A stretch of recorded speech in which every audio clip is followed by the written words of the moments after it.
တရားတန်းလို့ဒီလိုသတ်မှတ်ကြတယ်တရားတန်းအောက်ရောနေပြီးတော့လဲဖះဆိုတာမပွင့်ဘူးတရားတန်းအောက်ရောလာပြီဆိုတဲ့အခါမှာအနိစ္စဆိုတဲ့တရားဟောဖို့အမတန်မှခဲရင်လူတွေကရာဂဒေါသမောဟတွေအမတန်မှထူပြောလာသည့်အတွက်ကြောင့်အနိစ္စဒုက္ခအနတ္တဟောပြောဖို့သဘာဝတရားသိမြင်အောင်ဟောပြောဖို့ခက်ခဲလာတယ်မြတ်စွာဘုရားပွင့်စဖះဖြစ်ပြီးကစားအချိန်တောင်မှပဲကိုရောမြတ်သိတော်မူတဲ့တရားရဲ့လေးနက်မှုကိုဆင်ခြင်စဉ်းစားတယ်လေးနက်မှုတရားရဲ့လေးနက်မှုဆိုတာပရိစ္ဆသမုပ္ပါဒ်နဲ့နိဗ္ဗာန်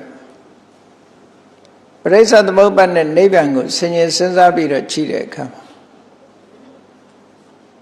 တရားရည်ရဲ့ပရိစ္ဆသမုပ္ပါဒ်ဆိုင်ရာအကြောင်းတရားတွေကြောင့်ဘဝတစ်ခုကနေဘဝတစ်ခုတန်တရားလဲနေကြတဲ့လဲခြင်းရဲ့အကြောင်းတရားတွေကိုရှင်းလင်းပြဖို့ဆိုတာလေဘယ်တမတ်ခဲနေဒီပရိစ္ဆသမုပ္ပါဒ်ဆက်ရကြီးရဆိုင်ပြီးတော့နောက်ဆုံးနိဗ္ဗာန်ဆိုတာကိုရှင်းလင်းပြဖို့ဟာလည်းပဲအမတမတ်ခဲနေဘာကြောင့်ခဲနေတာတော့ဆိုအကြောင်းဟာနှစ်ထပ်ကွမ်းလို့ပြောတရားနာမဲ့တရားဝါတွေကအာလယရာမအာလယရတပြောစရာကာမဂုဏ်အာယုန်တွေထဲမှာပျော်ပိုက်ပြီးတော့နေကြတော့ထို့ပျော်ပိုက်နေတဲ့ကာမဂုဏ်အာယုန်တွေကထွက်ခွာမှသိနိုင်တဲ့နိဗ္ဗာန်တို့ပရိစ္ဆသမုပ္ပါဒ်တို့ဆိုသိဖို့အလွန်ခဲရင်သွားတရားဝါတွေရဲ့အခြေအနေကလည်းပဲအလွန်တရားနဲ့အလံဝေးတယ်တရားဓမ္မကလည်းအလွန်နဲ့တယ်ဒီနှစ်ခုဟာဘလို့မှအဝင်ခွင့်ချဖြစ်မှာမဟုတ်ဘူးလို့တရားကနည်းနည်းတယ်တရားဝါတွေကစိတ်ဝင်စားနေတာတခြားပဲဖြစ်နေတယ်ဒီနှစ်ခုပေါင်းစပ်မိဖို့ဆိုတာအတ္တမခင်းတယ်လို့စဉ်းစားမိလိုက်တဲ့အချိန်မှာမြတ်စွာဘုရားအကယ်၍တရားဟောမယ်ဆိုလို့ရှိရင်ငါပဲပင်မမို့ရှိမှာပဲသိမဲ့လူရှိမှာမဟုတ်ဘူးလို့ဒီလိုအတွေးဝင်လာခဲ့ဘူးတဲ့ပေါ့သို့တော်လည်းဖျားဖြစ်ဖို့ပါရမီတွေဖြစ်ခြင်းလို့ဖျားဖြစ်လာတဲ့ဖျားဖြစ်သူရောက်လာတဲ့ပုဂ္ဂိုလ်သူမြတ်တွေအဓိကတရားတွေကိုသစ္စာတရားရှင်းပြဖို့ပွင့်လာတာဖြစ်တယ်သို့တော်မိမိရှင်းပြရမယ့်ပုဂ္ဂိုလ်တွေရဲ့အနေအထားလွယ်ကူတဲ့အနေအထားမှမရှိဘူးပေါ့တခြားဗုဒ္ဓတွေလည်းပဲတရားတွေရဲ့အနေအထားကိုကြည့်ပြီးဒီလိုတွေးမိကောင်းတွေးလိုက်မယ်ကောရမမြတ်စွာဘုရားကြတော့တရားတွေကကာမဂုဏ်အာယုန်ဘက်ကိုဥလဲနေတာအချက်တစ်ချက်တရားကအလွန်လေးနဲ့တာအချက်တစ်ချက်လမ်းလွဲသွားအောင်မိစ္ဆာဝါဒတွေကထွန်းကားပြီးတော့ဖြန့်ကျက်ထားတာကအချက်တစ်ချက်လို့ဒီလိုကြည့်မယ်ဆိုရင်ဂေါရဝမြတ်စွာဘုရားရဲ့အခက်ခဲတွေ၃ချက်ရှိတယ်လို့ပြောအခြားဘုရားတွေမှာတော့တရားရဲ့လေးနက်မှုနဲ့တရားဝါတွေရဲ့ကာမဂုဏ်အာယုန်တွေပေါ်မှာတွေ့တာမှုဆိုတဲ့ဒီနှစ်ခုလောက်ပဲရှိတယ်မိစ္ဆာဝါဒတွေကိုဖြန့်ကျက်ထားတာမျိုးမရှိသည့်အတွက်ကြောင့်လမ်းမှားเสียမှားယွင်းเสียအခြေအနေတွေတိတ်ပြီးတော့မရှိဘူးပေါ့အဲတော့ဂေါရမမြတ်စွာဘုရားကျတော့ပို့ပြီးတော့ခက်ခဲတယ်အဲ့ဒါလို့ခက်ခဲကြမှာဘုရားဟာပွင့်ပေါ်ပြီးတော့လာတာတစ်ဖက်ကကြည့်လိုက်မယ်ဆိုလို့ရှိရင်လည်းပဲလူသားတွေရဲ့လေးပုံတစ်ပုံလောက်လေးပုံတစ်ပုံမှာသုံးပုံကတော့အကျင့်ပြတ်နေကြတဲ့ပုဂ္ဂိုလ်တွေဖြစ်သွားတယ်တပုံလောက်လေးပဲရွေးချယ်ပြီးတော့တရားဟောလို့ရမှာတပုံလောက်ပဲကျန်တော့တယ်ဥပမာမဲ့၄ချောင်းတောက်စပွဲကြီးမှာခြေတော့၃ချောင်းကျိုးနေတာတစ်ချောင်းထဲနဲ့ပဲတစ်ချောင်းနဲ့ပဲထောက်ထားတယ်ဆိုတော့ဒီစပွဲကြီးကဘယ်လို့မှငြိမ်ငြိမ်ထောက်နိုင်မှာမဟုတ်အပေါ်တင်တဲ့အရာအလုံးဟာလည်းပဲအကုန်ပြုတ်ကျရှော့ကျသွားမှာပဲအဲ့ဒီအနေအထားမျိုးရှိနေတယ်တရားတွေရဲ့လေးပုံသုံးပုံကပျက်စီးပြီးတော့နေတော့လေးပုံတစ်ပုံမျှသာလင်မြတ်စွာဘုရားဟောတဲ့တရားကိုလက်ခံနိုင်တဲ့အနေအထား အဲ့ဒီပုဂ္ဂိုလ်တွေအားလုံးဟာလေအာလယရာမအာလယရတကာမဂုဏ်အာယုန်တွေပေါ်မှာပျော်ပိုက်နှိမ့်ချိုက်ပြီးတော့နေကြတာဆိုတော့တရားဘက်ကိုဥလှဲ့အောင်လုပ်ဖို့လွယ်ကူတာတော့မဟုတ်ဘူးလို့ဒီလိုဆိုလိုတာနော်အဲ့ဒါလို့ခက်ခဲချာကနေပြီးတော့မြတ်စွာဘုရားဟာတချို့ကတော့ထင်ကောင်းထင်လိုက်မယ်မြတ်စွာဘုရားဟာကြိုးစားတချို့ကထင်ကောင်းထင်လိုက်မယ်ဘုရားဆိုတော့တကိုးတော်နဲ့အကုန်လုံးကိစ္စပြီးတယ်လို့ဒီလိုထင်မဟုတ်အလွန်ကြိုးစားရတယ်နော်ဘုရားဖြစ်ပြီးုံနဲ့ပြီးတဲ့ကိစ္စမဟုတ်ဘူးအလွန်ကြိုးစားရတယ်တရားဓမ္မရှင်းပြဖို့ဆိုတာလွယ်တာမဟုတ်ဘူးလေနောက်ဆုံးပဲဘုရားလောင်းတောထွက်တော့နောက်ကနေလိုက်လာကြတဲ့ပိဿဝဂီယဟန်၅ပါးဒီပိဿဝဂီတွေကကပိလဝတ်သားတွေပဲဘုရားလောင်းကကပိလဝတ်ပြည်ဘုရင်သားဆိုတော့ကိုယ်နိုင်ငံသားတွေပဲလို့ပြောရမှာပဲနော်ကပိလဝတ်ကလိုက်လာကြတဲ့ပိဿဝဂီတွေတောင်မှပဲဘုရားလောင်း6နှစ်ပတ်လုံးဒုက္ခရစရိယာကျင့်နေတဲ့အချိန်မှာမျောလင်းချက်ကြီးစွာနဲ့စောင့်နေကြပြီမဲ့နောက်ဆုံးမှာဒုက္ခရစရိယာလို့ဆိုရယ်ဒီတပအကျင့်နဲ့တော့ဘာမှထူးခြားမှာမဟုတ်ဘူးဆိုပြီးတော့အဲ့ဒီအကျင့်ကိုဆုံးလွတ်လိုက်တဲ့အချိန်သူလမ်းနဲ့သူလျှောက်တော့မယ်လို့ဆုံးဖြတ်လိုက်တဲ့အချိန်မှာသူတို့ဟာဘုရားအလောင်းတော်ကိုတပါးတည်းပြစ်ထားခဲ့ပြီးတော့ထွက်သွားကြတယ်စိတ်ပြက်ပြီးတော့ထွက်သွားတာနော်ထွက်သွားကြတယ်အနိနာမှာမနေကြတော့အဲ့ဒါလို့ကိုနဲ့အနိကဆုံးပုဂ္ဂိုလ်တွေကတောင်မှပဲဘုရားလောင်းရဲ့ပြောမှာကိုယုံကြည်မှုအားနည်းသွားကြတယ်နောက်ဆုံးပဲဘုရားဂယာနဲ့အလွန်အလှမ်းဝေးတဲ့ဗာရာဏသီပြည်ကဣတိပတနာတောဘက်ကိုသူတို့ထွက်သွားကြတာဒါကြောင့်မို့လို့ဘုရားမြတ်စွာဘုရားအလောင်းတော်ဟာပိဿဝဂီထွက်သွားပြီးတဲ့နောက်မှာကိုယ်ပိုင်လမ်းစဉ်နဲ့တရားချက်တာမကြခင်ပဲဘုရားဖြစ်သူရောက်သွားတယ်ဘုရားဖြစ်သူရောက်တာကဆုံလာပြီနေ့မှာဘုရားဖြစ်သူရောက်တယ်ဆိုတာအလုံးသိတယ်ကဆုံလာပြီဘုရားဖြစ်သူရောက်ပြီးတော့နေုံလာပြီဆိုရင်ရက်30ရှိသွားပြီပေါ့49ရက်ဘောရိဗေနမှာသရင်သုံးနေထိုင်ရင်နေပြီးတော့နောက်49ရက်နောက်ပိုင်းရောက်တဲ့အခါကျတော့ဝါဆိုကနီးဝါဆိုလာပြီနီးတဲ့အခါမှာဝါဆိုလာပြီကနီးအချိန်ပိုင်းလေးမှာကပ်ပြီးတော့ပါရဏသီဘက်ကိုခီးထွက်သွားတာပိဿဝဂီတွေကိုလိုက်ရှာတာပေါ့ရှာတယ်ဆိုတာဘုရားကချွတ်တင်ပြီးတော့ပိဿဝဂီတွေဣတိပတနာရောက်နေတယ်ဆိုတာသိတယ်သူတို့နဲ့တွေ့ဖို့သွားတယ်တရားဟောမယ်ဆိုပြီးတော့ကြွသွားတာဟိုရောက်တော့လွယ်လွယ်ကူကူနဲ့လက်ခံတာမဟုတ်ဘူးဘုရားလောင်းဘုရားကြွလာတာမြင်တဲ့အခါမှာသူတို့အချင်းချင်းတီးတို့ပြောကြတယ်လာပြီဟိုကိုရောကြီးနော်အရေးမလုပ်ကြနဲ့ခီးဥကျုံမဆိုကြနဲ့သူ့အသိအဖက်မလုပ်ကြနဲ့လို့ဒီလိုသူတို့စီးယုံထားတာလေတပါးနဲ့တပါး၅ပါးစလုံးစီးယုံထားတာအဖက်မလုပ်နဲ့အရေးမလုပ်နဲ့လျှောက်သွားနေတာတရားမလုပ်တော့ဘူးတကယ်တပအကျင့်ကြီးကိုဆွန့်လွတ်လိုက်ပြီးဖျားဖြစ်ဖို့ဝေလာဝေးအသိဉာဏ်ရမှာမဟုတ်တော့ဘူးလို့ဆိုရဲပြောဆိုချက်တွေနဲ့သူတို့ခီးမဆိုင်ပဲနေကြတာမြတ်စွာဘုရားလည်းရောက်လာရောအနိကရောက်လာတဲ့အချိန်မှာစိတ်နေစိတ်ထားပြောင်းသွားကြတယ်မတိုင်ပင်မဲနဲ့ပြောင်းသွားတာတိုင်ပင်ထားတာကမကြိုးစရမ်းပဲသို့တော့ဘုရားမြင်လိုက်တာနဲ့မပြောမဆိုနဲ့တပားကတပိတ်ကိုလှမ်းယူပြီးသားဖြစ်တယ်နော်တပားကခြေစေးရည်တို့လှုပ်ဖို့အစဉ်သင်းနေဖြစ်နေတယ်ပေါ့ရှေးခေတ်ရဲ့ထုံတန်းစင်လာဧည့်သည်လာရင်ကြိုဆိုတဲ့လုပ်ငန်းတွေအကုန်လုံးလုပ်ပြီးသားဖြစ်သွားကြစိတ်ဓာတ်ပြောင်းသွားသို့တော့စိတ်ဓာတ်ပြောင်းသွားပြီမဲ့ခေါင်းမှနေစေပဲသူတို့ဟာမြတ်စွာဘုရားကထိုင်ပြီးတော့တရားဓမ္မကိုဟောမယ်လို့ရှင်းပြတဲ့အခါမှာသူတို့ကပြုံးကြတယ်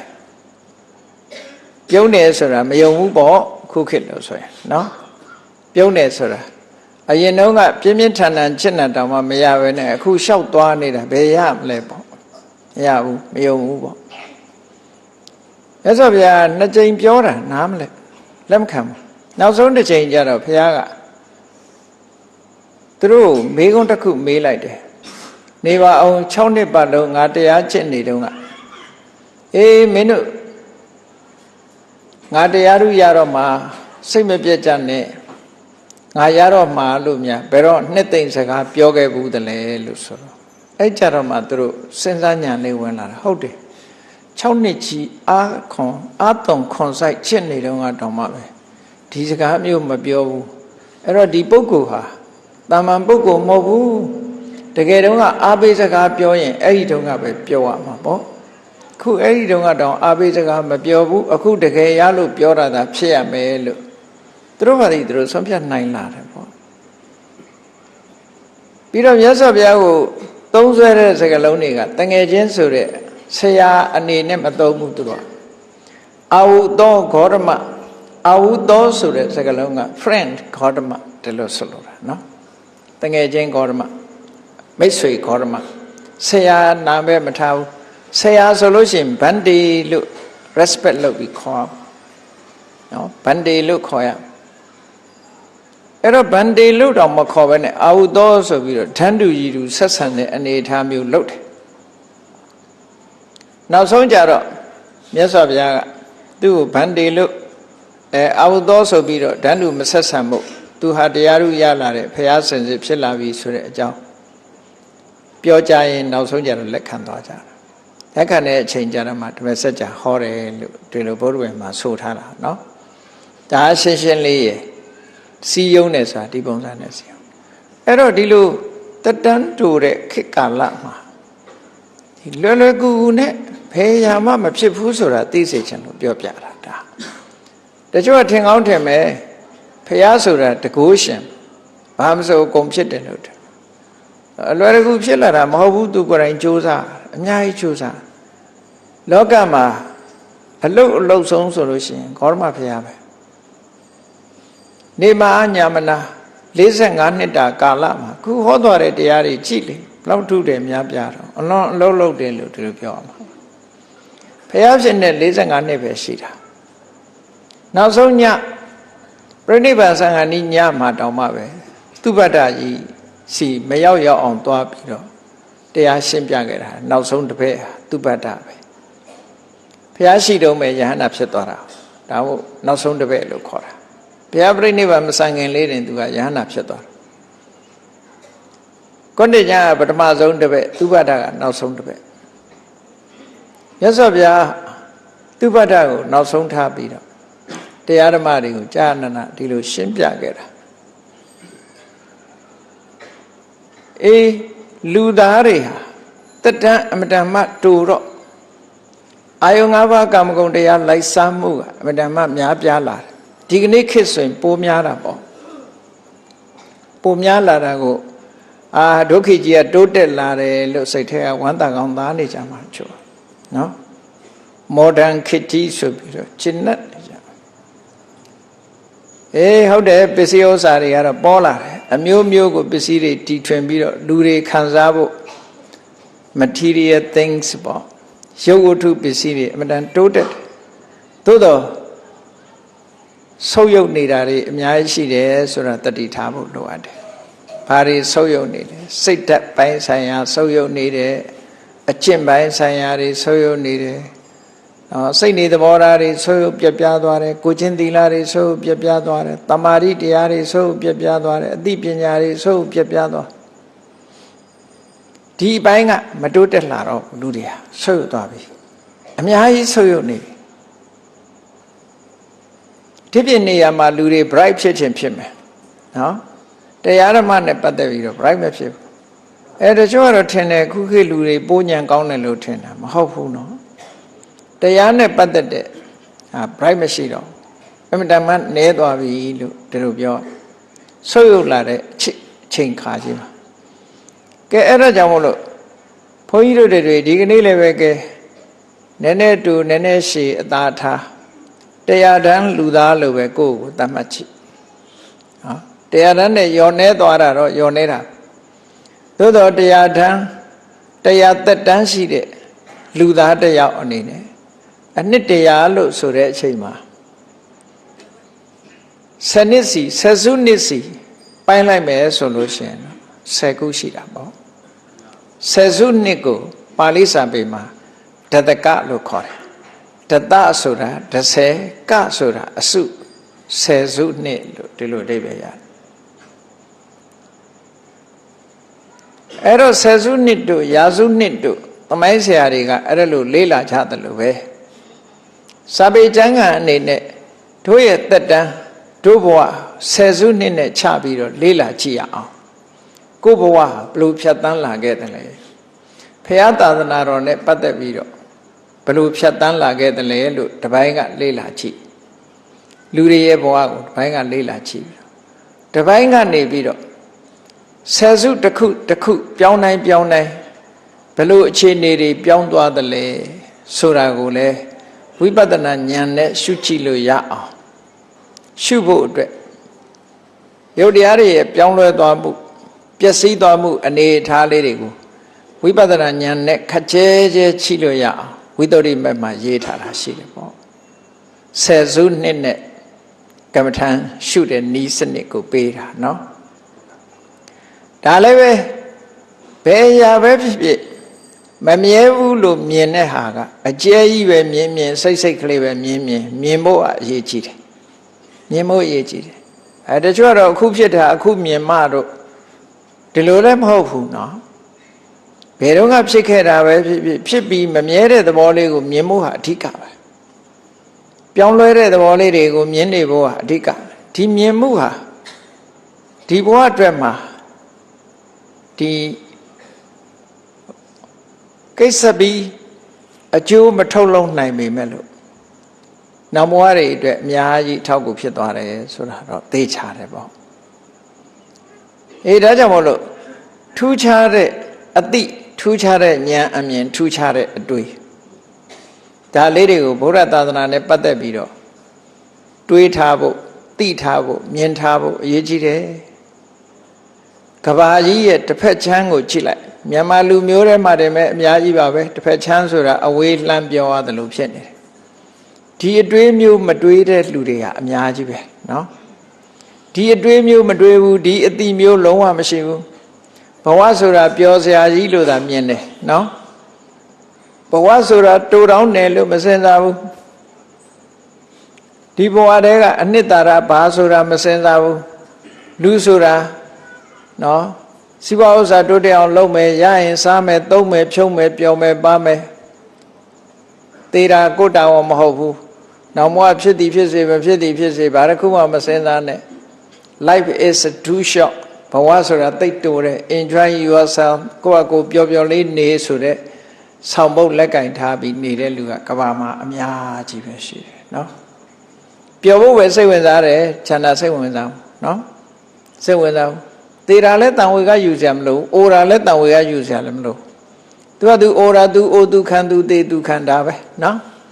ဘာမှတန်ဝေကယူစရာမလိုဘူးစိတ်ထားပြောင်းစရာလည်းမလိုဘူးဘဝဟာဒီတိုင်းပဲเนาะမျက်ရည်လေးကျပြီးတော့ဟိုဘက်လှည့်လိုက်တာနဲ့ပြုံးပြဒီဘက်မှာလှည့်တော့ကတော့မျက်ရည်လေးကျပြီးတော့ရှုံလုံးလိုက်တယ်ဟိုဘက်လည်းလှည့်ပြုံးနေတယ်ဒါလောက်ထိအောင်လူတွေရဲ့ဒီအပြောင်းအလဲအမှန်တမ်းမြန်နေပေါ့နော်မျက်ရည်ကလေးတစ်စက်တောက်ခနဲ့ကျလိုက်ပြီးတဲ့အခါမှာဟိုဘက်လည်းရောက်ပြုံးစီစီဖြစ်နေတယ်ချက်ဒါဘာဖြစ်တာတော့လို့ဆိုတန်ဝေခမဟုတ်ဘူးလို့ပြောတာနော်တန်ဝေခမဖြစ်ဘူးမဖြစ်သည့်အတွက်ကြောင့်ဟိုဘကကျတော့ပျော်စရာနဲ့တွေ့ပြီးပြုံးသွားပြန်တာလေပြုံးတယ်ဆိုတာပျော်စရာနဲ့တွေ့လို့ပြုံးတာပေါ့ပျော်တဲ့အာယုံဘက်ကိုရောက်သွားတာအဲ့ဒီအနေအထားမျိုးရောက်နေတဲ့ဘဝတန်တရားခရီးကြီးတဲ့မှာအခုလိုသာသနာတော်နဲ့တွေ့လို့ဖះဟောထားတဲ့တရားတွေကိုနာရလို့ဖះဟောထားတဲ့အတွေးတွေဖះကဘယ်လိုစဉ်းစားရမယ်ဘယ်လိုကျင့်သုံးရမယ်ဘယ်လိုတွေးရမယ်ဆိုတာတွေကိုနားထောင်ပြီးတော့ဘုန်းကြီးတို့တွေတွေးတတ်ဖို့လုပ်တတ်ဖို့ကြိုင်တတ်ဖို့မြင်တတ်ဖို့ဒါအရေးကြီးတာပဲနော်ဘယ်ဖို့နိဗ္ဗာန်ရတာကရတယ်မရဘူးဆိုတာဒီတရားဝတ္တဥမှာကိုယ်အလုတ်ဘယ်အရာပဲဖြစ်ဖြစ်နော်ချက်ချင်းကြီးဖြစ်နိုင်တဲ့အရာတခုမှမရှိဘူးလုံနေချင်းသိပင်လင်တိုးတက်ခြင်းလို့ပဲဒီလိုအောင်မရဆိုပါစို့သစ်ပင်တပင်စိုက်တယ်တီးတာမတီးတာကိုယ်တောင်မှမဟုတ်ပဲ ဒီသစ်ပင်လေးပြုစုပြောထောင်မယ်စိုက်မယ်ဒါအဓိကစိုက်ပြီးဆိုကြတဲ့ဒီသစ်ပင်ဟာဖြစ်လာမှာအချိန်တိုင်းရင်သီးမှာပဲလေ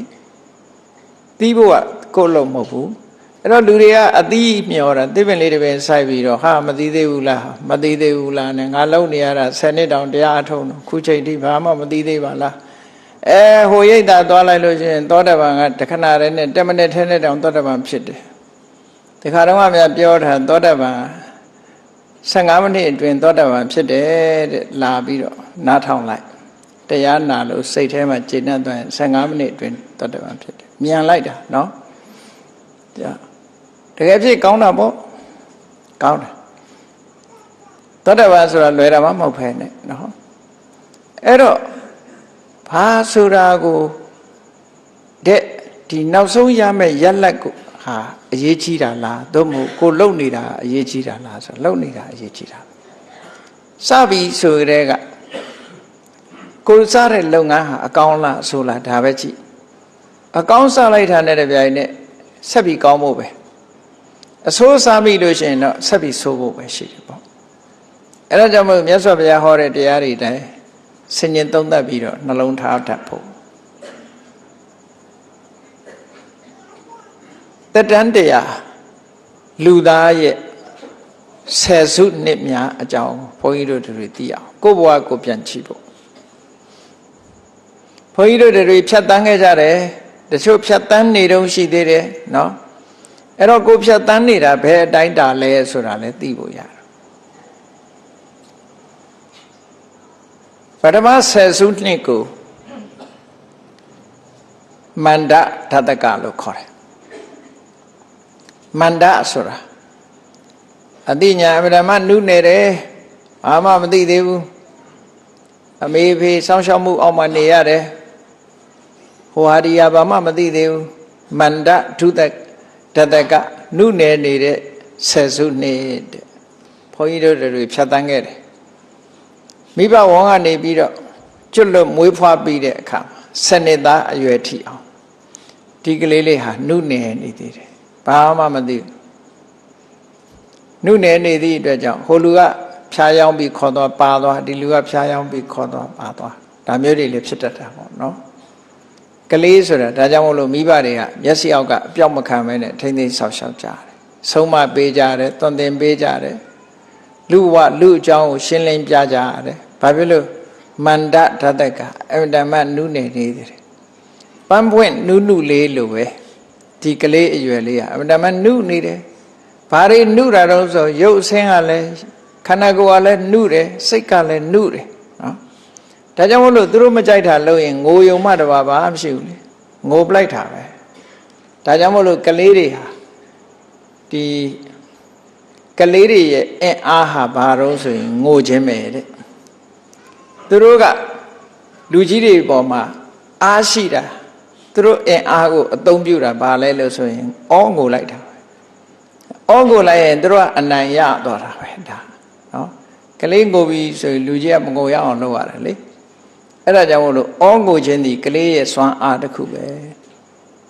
ဒါရကနာရောဒနာဗလာဆိုငိုကြွေးခြင်းဒီသူတို့ရဲ့စွမ်းအားတစ်ခုပဲဟောအဲ့ဒါလို့ဆယ်စုနှစ်တစ်ခုမန္တဓတကမန္တဆိုတာနုနယ်တယ်နှုတ်နေတယ်မထက်မြက်ဘူးဆိုတဲ့အဓိပ္ပာယ်တွေနဲ့ရတယ်နှုတ်နေနုနယ်သေးတဲ့ဆယ်စုနှစ်တဲ့သို့တော်လူတိုင်းဟာအဲ့ဒီအချိန်မှာရုပ်အစင်းကနုနယ်တာတော့သိချတယ်လူတိုင်းအသိဉာဏ်နုနယ်သလားလို့ဆိုဘဝကပါရမီရှိလာတဲ့ထူးခြားတဲ့ပုဂ္ဂိုလ်တွေကြတော့အဲ့ဒီအချိန်မှာလည်းပဲပညာတွေထက်မြက်နေတာတွေရှိသေးတယ်ဖះလောင်မဟောဒရာတို့ဘာတို့လိုဟာမျိုးဒါဘဝကပါလာတဲ့ဒီလက်ကျင့်မှုအားကောင်းလာတဲ့ပုဂ္ဂိုလ်ကြတော့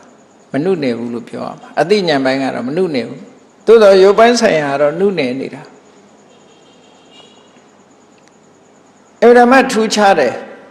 ဒါကြောင့်မလို့ဘုန်းကြီးတို့တွေဟာဘဝမှာထူးခြား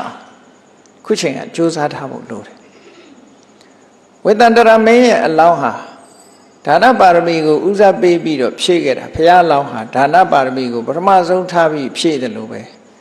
နောက်ဆုံးဘဝရောက်တော့လည်းပဲဌာနပါရမီကိုဖြည့်တော့မယ်လို့ပြောအောင်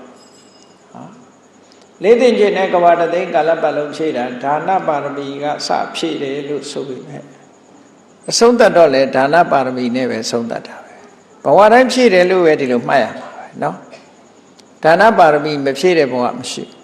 နောက်ဆုံးဘဝလို့ပြောရတဲ့ပါရမီဖြည့်တဲ့ဘဝထဲမှာနောက်ဆုံးဘဝပေါ့နောက်ဆုံးဘဝလို့ပြောရမယ်ဝိတ္တန္တရာမင်းလက်ထက်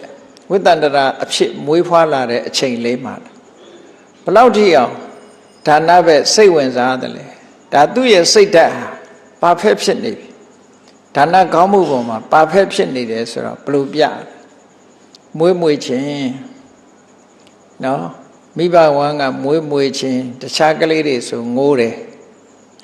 သူကတော့မွေးခြင်းဘာလုပ်လဲမိဘရဲ့မျက်နှာလဲမြင်လိုက်ရောလက်ကလေးဖြန့်ပြီးတော့ဘာလှူစရာရှိတော့လှူစရာလေးပေးပါလို့ပြောတာနော်မွေးခြင်းစကားပြောတာဘာလှူစရာရှိတော့လှူခြင်းတဲ့စိတ်ကချိမိခင်ဝမ်းနေကြတဲ့လှူခြင်းတဲ့စိတ်တွေရှိတယ်ဒါနရဲ့ဒါနစ္စာတယသဘောဟာမွေးခြင်းကလေးဖြစ်လာတာဒါနောက်ဆုံးဘဝလို့ပြောရမှာပါရမီဖြည့်တဲ့ဘဝထဲမှာနောက်ဆုံးတစ်သက်လုံးလှူသွားတာပဲလှူလို့တောကိုအနှင်ခံရတယ်သွားတာပဲတောတယ်ရက်တလားဆိုမရက်ဘူးဒီလိုဝိတ္တန္တရာမင်းလက်ထက်မှာ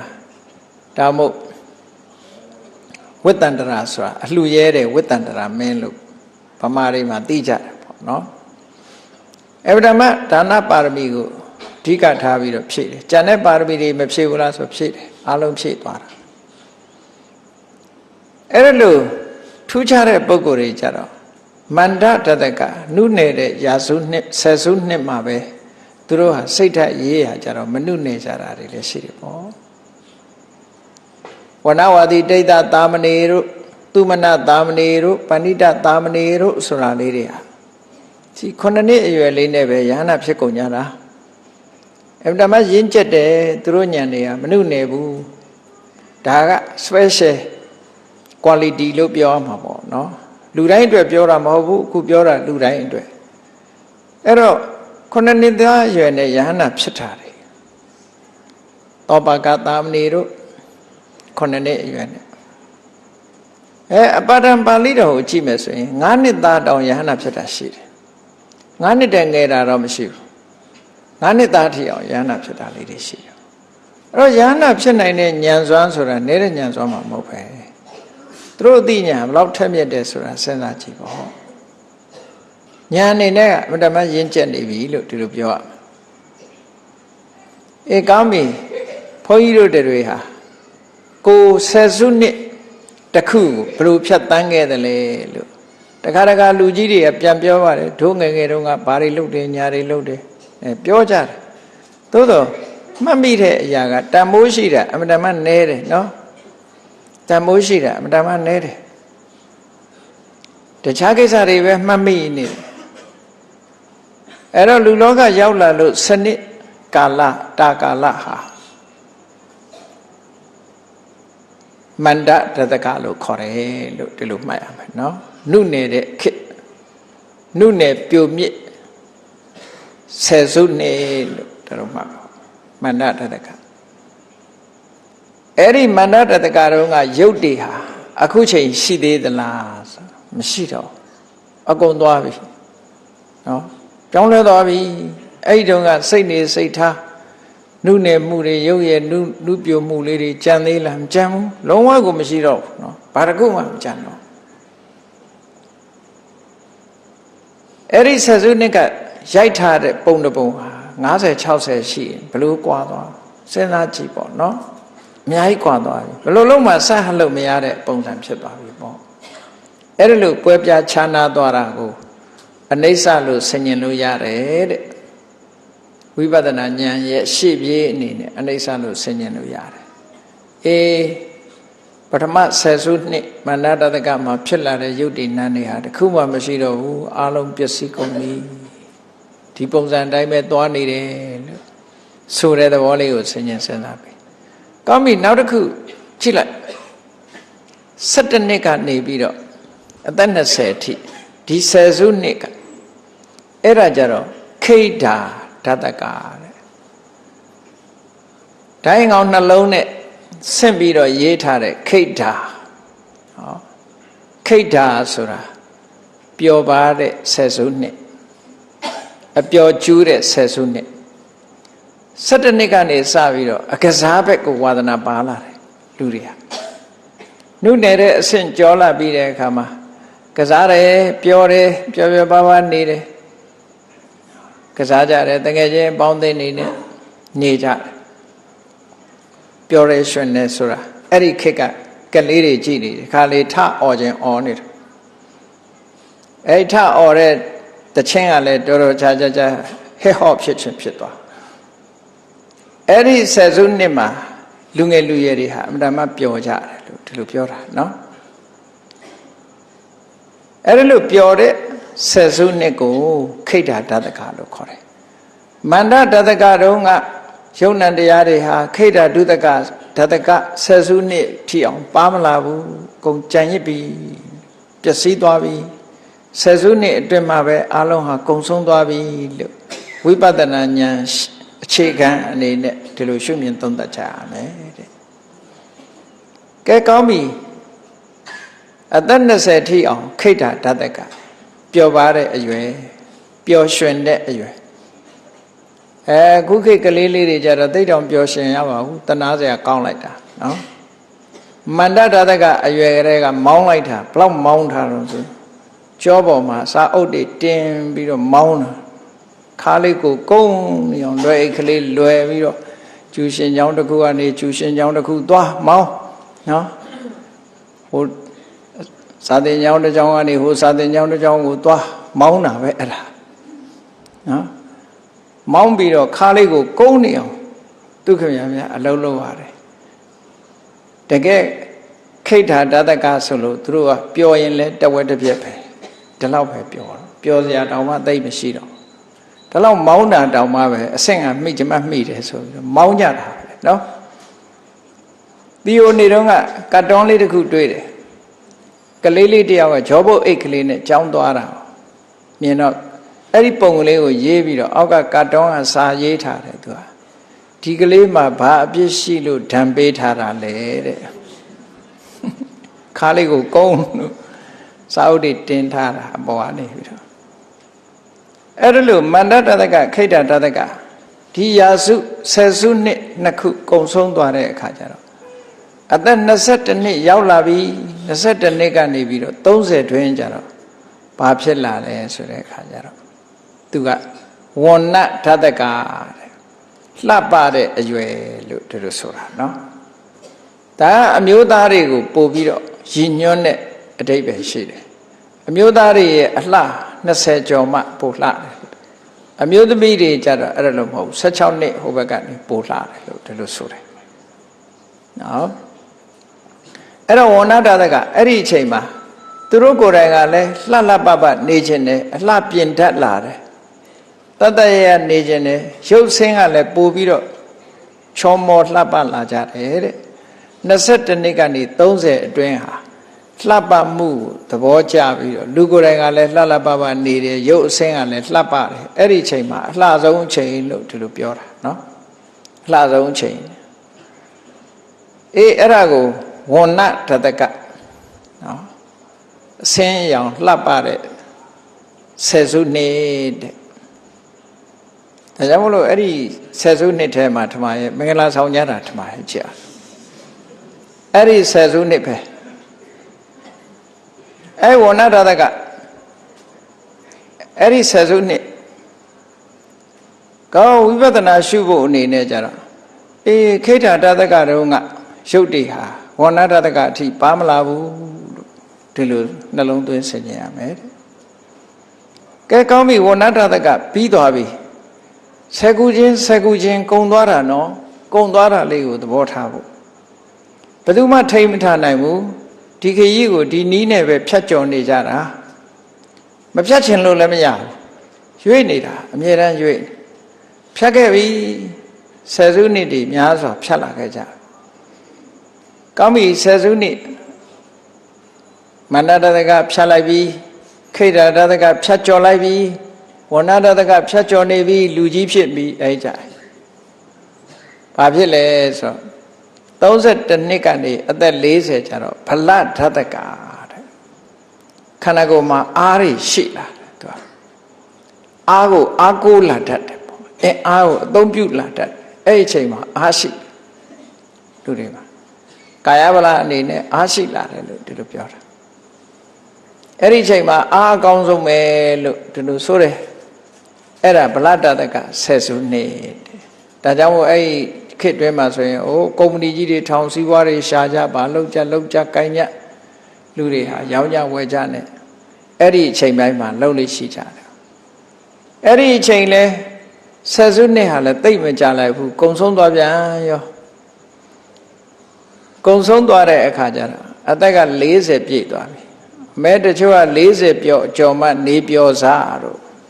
လှုပ်ချင်သေးတာနော်အဲတချို့ကျတော့ခဏန်းကိုပြောင်းပြန်ပြန်ညင်သေးတာခဏန်းကိုပြောင်းပြန်ပြန်ညင်သေးတာဆိုတော့52နှစ်ဆို25နှစ်လှုပ်ချင်ပြောင်းပြန်ပြန်မရတဲ့အခါကျဒုက္ခရောက်တယ်ပေါ့အဲ့ဒီမှာ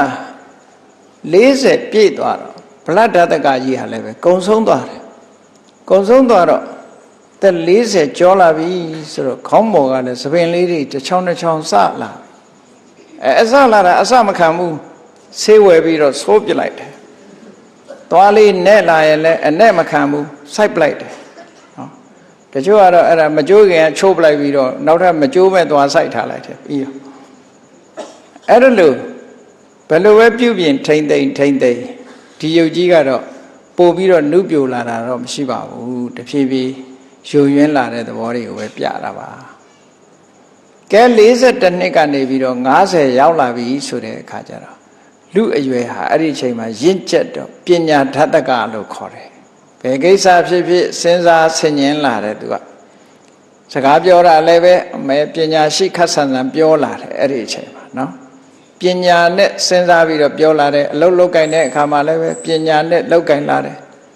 စဉ်းစားဉာဏ်အကောင်းလာတဲ့အရွယ်လို့ပြောတာ40ကနေ50အတွင်းအဲ့ဒီအချိန်မှာဆိုလို့ရှိရင်လည်းယာရုတွေတက်ဆရာရှိတယ်တက်ကြတယ်လေအဲ့ဒီအချိန်မှာပညာဓတကတဲ့ပညာကျွယ်တဲ့ဆယ်စုနှစ်ဒီဆယ်စုကိုလည်းတချို့ကတော့ဖြတ်တန်းနေတော့မယ်တချို့ကတော့ဖြတ်တန်းလာခဲ့ပြီပေါ့ဖြတ်တန်းလာခဲ့ပြီကောင်းပြီဒါလည်းပဲရပ်နေမှာမဟုတ်ဘူးဒီဆယ်စုနှစ်ဟာလည်းပဲအချိန်တန်တော့ရွေ့သွားပြန်ရော10နှစ်ကုန်သွားပြန်ကုန်သွားပြီအသက်50ပြည့်မွေးနေ့ဝဲတွေပါလေလှုပ်နော်ရွှေဓုတို့ဘာတို့အလုပ်လုပ်တာရွှေဆိုတာအဲ့ဒီအချိန်ကြမှာပဲလှုပ်လို့ရမှာပဲနော်နှစ်50ဆိုပြီးတော့လှုပ်လိုက်ကြကောင်းပြီ52နှစ်ကနေ60ရောက်တဲ့အခါကျဘာဖြစ်တုံးဆိုဟာနိဓတကတဲ့ရောကြလာပြီသွားပြီအဲ့ဒီကနေစပြီးတော့ရော့ပြီ52နှစ်ကနေပြီးတော့လူဟာ60အထိအဲ့ဒီဆယ်စုနှစ်ဟာဆုပ်ယုတ်တဲ့ဆယ်စုနှစ်တဲ့ဘာတွေဆုပ်ယုတ်လာတော့ဆိုပျော်ခြင်းတဲ့စိတ်တွေဆုပ်ယုတ်လာတယ်နုနယ်မှုတွေဆုပ်ယုတ်လာတယ်ခုနကအောက်ပိုင်းကဟာတွေအကုန်ဆုပ်တာပျော်ခြင်းပါခြင်းတာတွေဆုပ်ယုတ်လာတယ်နုနယ်တဲ့အနေအထားတွေအကုန်ဆုပ်ယုတ်လာတယ်အစင်းအသားအယောင်တွေကလည်းဆုပ်ယုတ်လာတယ်လှတာပတာတွေလည်းကုံတလောက်ဖြစ်သွားတယ်ဆုပ်ယုတ်လာပြီပရည်လေးပါလေးတွန့်တွန့်နေလို့ရှိရင်လည်းဘိုတောက်တို့ဘာလို့သွားထိုးလိုက်သေးတာပေါ့ပရည်တွန့်တာကိုတင်းအောင်အမျိုးမျိုးတော့ကာကွယ်တာပဲလေနောက်ဆုံးကြတော့မရဘူးနောက်ဆုံးကြတော့မရတော့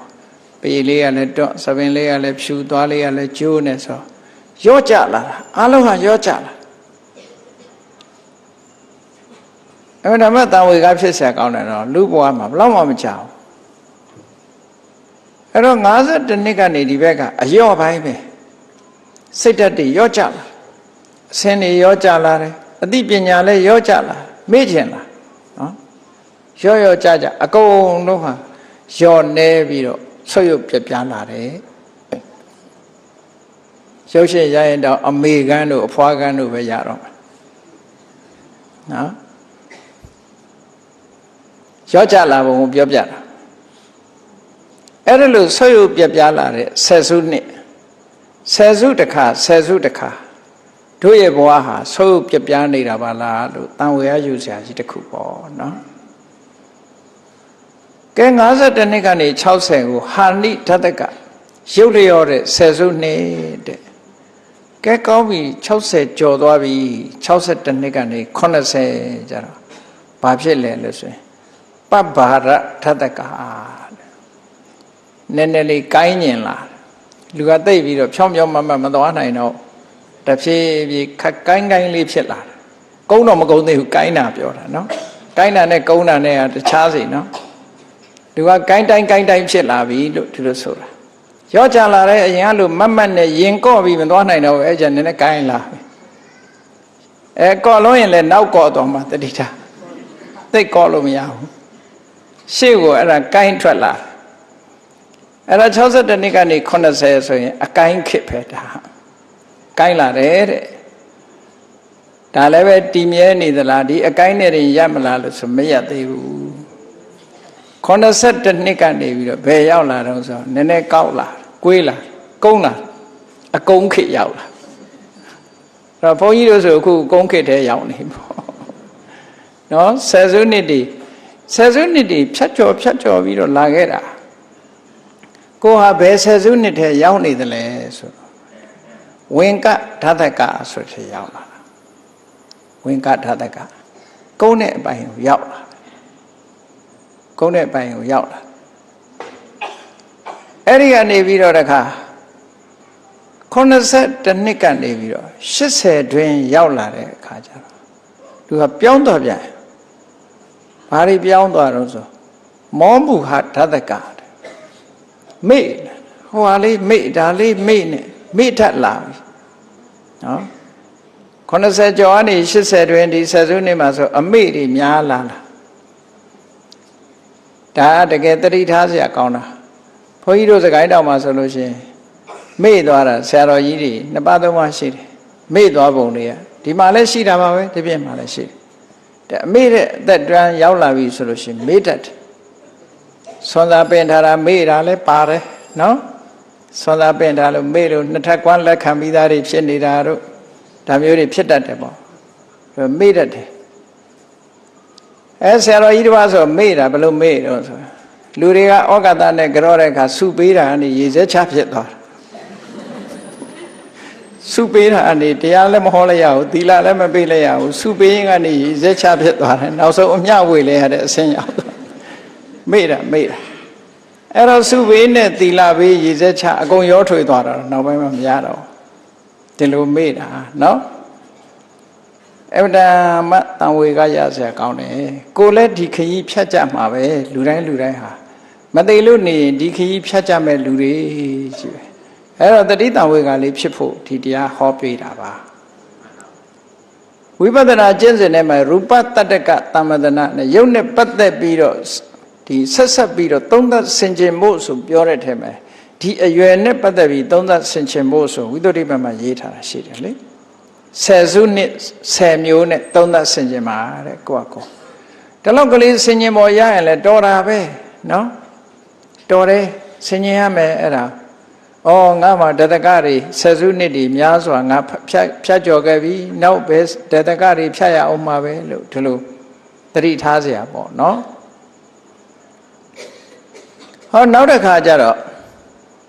ဘယ်ရောက်သွားတော့ဆိုတော့ဒီတတကတစ်ခုက81ကနေပြီးတော့90ထဲရောက်သွားပြီဆိုရင်အတော်ကိုသူကမေ့မျောတဲ့အဆင့်တွေကိုရောက်သွားတယ်အလုံးကိုမေ့မျောတဲ့အဆင့်တွေရောက်သွားဘာမှကိုမမှတ်မိတော့တဲ့အနေအထားမျိုးလူကနေအကုန်လုံးထမင်းကျွေးရင်လည်းတတိပေးရတဲ့ဟာမျိုးတွေဖြစ်လာနော်အဲ့ဒါလို့အဆင့်မျိုးကတော့လူတိုင်းတော့ရောက်ချင်မှရောက်မှာပေါ့အသက်ရှိတဲ့လူရောက်တာနော်ကိုမရောက်တာတော့နည်းနည်းတော့သိပြီးတော့ဝမ်းနေစရာမရှိပါဘူးအဲ့ဒီအဆင့်ကြီးတော့နော်အဲ့ဒီအဆင့်ကြီးကတော့အမှန်တမ်းဆိုးတဲ့အဆင့်လို့ဒီလိုပြောမှာပဲနောက်အဲ့ရတဲ့မှာပဲနေရတဲ့အဆင့်ရောက်သွားတယ်အဲ့ဒီအဆင့်ကိုရောက်သွား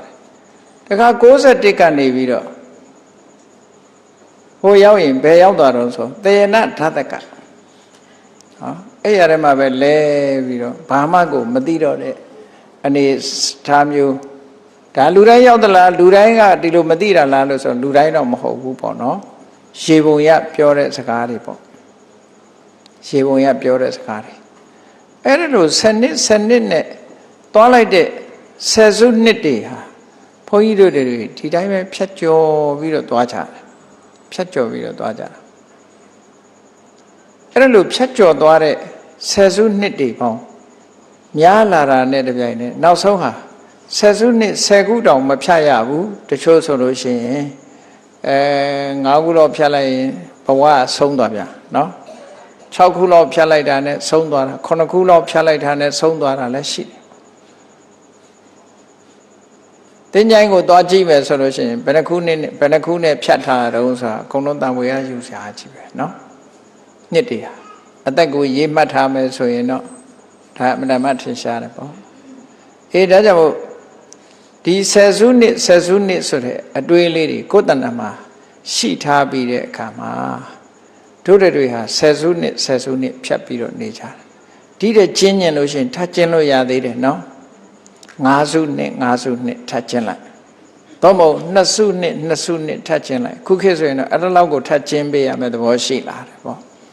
ဆယ်စုဆိုတာနည်းနည်းကြားနေသေးတယ်ဆယ်စုဆိုတာတည်းကြားနေတော့ခေတ်နဲ့ကြိုက်ချင်မှကြိုက်တော့မှာအဲ့တော့5စုလောက်ဆိုလို့ရှိရင်တော့ပို့ပြီးတော့ခေတ်နဲ့ကြိုက်လာနိုင်တယ်ပေါ့လူဆိုတာခေတ်ကြီးကဆောက်ရုပ်လာပြီဆိုရင်ပို့ပြီးတော့အိုတာလည်းပဲမြန်လာတယ်ပေါ့မေ့မျောတာလည်းမြန်လာတယ်ပေါ့အဲ့ရတဲ့လဲတာလည်းမြန်လာတယ်ပေါ့ဘာပဲဖြစ်ဖြစ်ဝိပဿနာရှုတဲ့ပုဂ္ဂိုလ်တွေဟာရှုဖို့ရအတွက်ကဒီကနေ့ဆယ်စုနှစ်ကရုပ်တည်နန်းတွေဟာနောက်ဆယ်စုနှစ်ထိအောင်မပါဘူးဒီလိုရှုမှတ်ဆင်ញင်သုံးသပ်ပြီးတော့တန်ဝေကတရားဖြစ်ပေါ်အောင်ကြိုးစားအထောက်ရမယ်တဲ့ထပ်ပြီးတော့ချင်းလိုက်တဲ့အခါကျတော့ဒီတဲ့ပိုချင်းအောင်ချင်းမယ်ဆိုလို့ရှိရင်တော့မနေ့ကဖြစ်တဲ့ရုပ်တည်နန်းတွေဟာနေ့လယ်ထိမပါဘူးနေ့လယ်ကဖြစ်တဲ့ရုပ်တည်နန်းတွေဟာညထိအောင်မပါဘူးညမှာဖြစ်တဲ့ရုပ်တွေကနောက်တည့်နန်းနဲ့ကိုမပါဘူးနောက်တည့်နန်းနဲ့မှာဖြစ်တဲ့ရုပ်တွေကနောက်တည့်နေ့လယ်ပိုင်းကိုမပါဘူးနောက်တည့်နေ့လယ်ပိုင်းမှာဖြစ်တဲ့ရုပ်တွေကညနေပိုင်းထိမပါဘူးညနေပိုင်းဖြစ်တဲ့ရုပ်တွေကညဥ်ရံပဲမပါဘူးလို့ကိုယ့်ကိုထပ်ပြီးတော့ကျင်းပြီးတော့နှလုံးသွင်းဆင်ញင်မယ်ဆိုလို့ရှိရင်တန်ဝေကဖြစ်เสียတွေဝိပဿနာဉာဏ်တွေရင့်တန်လာမှာဖြစ်ပါတယ်ဒါကြောင့်မို့တရားချစ်ခင်သူတော်စင်ပြိဿအပေါင်းတို့ဘဝခရီးကိုရှောက်လန်းတဲ့အခါမှာဒါကတန်ဝေကနဲ့ရှောက်လန်းဖို့ပြောတဲ့ဒီစနစ်ပါဝိပဿနာဉာဏ်ဖြစ်ဖို့ရှေ့ပြေးအနေနဲ့လမ်းခင်းပေးတဲ့သဘောပါဒီထဲမှာမြတ်စွာဘုရားဆုံးမပေးထားတဲ့ဆုံးမဩဝါဒလေးတစ်ခုတော့မှတ်သားထားဖို့လိုအပ်တယ်။ဘာလဲလို့ဆိုရင်ကထံဗုဒ္ဓတမေရတ္တိတိဝဝိတိဝတ္တံတိတိဘယ်လိုနည်းနဲ့နေ့တွေညတွေငါမှအချိန်ကုန်တယ်လဲအကုသိုလ်တွေနဲ့အချိန်ကုန်တာလားကုသိုလ်တွေနဲ့အချိန်ကုန်တာလားအကျိုးရှိတာတွေနဲ့အချိန်ကုန်တာလားအကျိုးမရှိတာတွေနဲ့အချိန်ကုန်တာလားကုသိုလ်ဖြစ်ရင်ဘယ်လိုအတိုင်းတာကုသိုလ်နဲ့အချိန်ကုန်တာလဲအကုသိုလ်ဆိုလို့ရှိရင်လည်းဘယ်လိုအကုသိုလ်တွေနဲ့အချိန်ကုန်နေတာလဲနော်ကုသိုလ်ဆိုရင်ဘယ်လိုကုသိုလ်မျိုးနဲ့အချိန်ကုန်တယ်လဲဆိုတာတွေကိုယ့်ကိုချက်ကင်လုပ်ဖို့လိုအပ်တယ်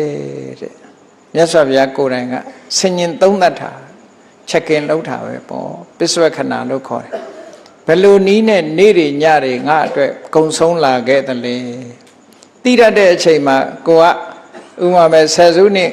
5ခုမြောက်10ခုစုနှစ်ရောက်ချင်လဲရောက်နေမယ်4ခုမြောက်10စုနှစ်ရောက်ချင်လဲရောက်နေမယ်လေကဲရှိခဲ့တာပြီးခဲ့တာတွေထားပြီတော့ကိုရှိနေတဲ့ဆယ်စုနှစ်အချိန်ပိုင်းလေးအတွင်းမှာဘယ်နည်းနဲ့ငါဟာဒီနေ့ရရက်ဒီကုံဆုံးနေတယ်လဲဆိုတာဆင်ញင်သုံးသပ်ခြင်းတယ်အဲ့ဒါလို့ဆင်ញင်သုံးသပ်တဲ့အခါမှာအဖြေထွက်လာလိမ့်မယ်မှန်မှန်ကန်ကန်အဖြေတစ်ခုထုတ်လိုက်လာလိမ့်မယ်ထုတ်တဲ့အခါမှာငါမှအကုသိုလ်တွေနဲ့အချိန်ကုန်နေတယ်ကုသိုလ်ဘက်ကဆွဲယုံနေတယ်ဆိုရင်ပြင်ဖို့လိုအပ်လာပြီပေါ့ငါမှအကျိုးမရှိတာတွေနဲ့အချိန်ကုန်နေတယ်အကျိုးရှိတဲ့အလုပ်တွေငါမှဘာမှမရှိဘူးဆိုပြင်ဖို့လိုအပ်တယ်အကယ်၍ငါမှကုသိုလ်လုပ်ငန်းနဲ့ပဲအချိန်ကုန်နေတယ်ဆိုလို့ရှိရင်ဘယ်လိုကုသိုလ်မျိုးလဲငါအချိန်ကုန်နေတာအဲ့တော့ငါကုသိုလ်လုပ်နေတဲ့ကုသိုလ်ကဒါနကုသိုလ်လေးနဲ့အချိန်ကုန်တာလား သီလကုသိုလ်နဲ့အချိန်ကုန်တာလားဘာဝနာကုသိုလ်နဲ့အချိန်ကုန်တာလားလို့ဆိုရင်ဩဒါနလေးနဲ့တင်ဆိုရင်မပြီးသေးဘူးသီလလည်းပါအောင်မှဖြစ်မယ်ဟောသီလလေးနဲ့တင်ဆိုမပြီးသေးဘူးငါဘာဝနာကုသိုလ်နဲ့အချိန်ကုန်အောင်ကြိုးစားအောင်မှပဲလို့ဒီလိုတဆင့်တက်ပြီးတော့စဉ်းစားပေးဖို့လိုအပ်တယ်တဲ့အဲ့ဒါလို့စဉ်းစားပေးမှလိုအပ်ချက်တွေကိုဖြည့်ဆည်းနိုင်မှာဖြစ်တယ်အနုဘုဆိုလို့ရှိရင်တဘဝတစ်ခါသာပြီးသွားရောရောင်လဲလဲနဲ့ဘဝတစ်ခုဆုံးသတ်သွားတာပဲဖြစ်မယ်ဘာမှလည်းရလိုက်မှာမဟုတ်ဘူးပေါ့အေးဒါကြောင့်မို့တရားချစ်ခင်သူတော်စင်ပြိဿတ်တို့ခုလိုအသိဉာဏ်ရရှိနိုင်တဲ့ဘုရားမြတ်စွာသာသနာတော်နဲ့ကြုံတွေ့တဲ့ဘဝမှာကောင်းမြတ်တဲ့အမြဲတမ်းတန်ဖိုးရှိတဲ့အရာတွေရရှိအောင်ကြိုးစားတဲ့နဲ့ကြိုးစားအထောက်ကြအမှာဖြစ်တယ်ဒါကြောင့်မို့ဘုရားမြတ်စွာဟောကြားတော်မူခဲ့တဲ့အတိုင်းတန်ဖိုးအရှိဆုံးအလုပ်ဟာကိုမမြဲဘူးကိုတဏ္ဍာမှာယုံနဲ့နံနှစ်မျိုးပဲရှိတယ်ဒီယုံနဲ့နှစ်မျိုးဟာလည်းမမြဲဘူးဆံရအကြောင်းတွေကြောင့်သာဖြစ်နေတာဖြစ်တယ်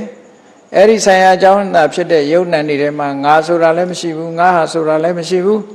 တဘာဝတရားတက်တက်မြတ်တာဖြစ်တယ်လို့ဆင်ញင်သုံးသပ်ဆုံးဖြတ်ပြီးတော့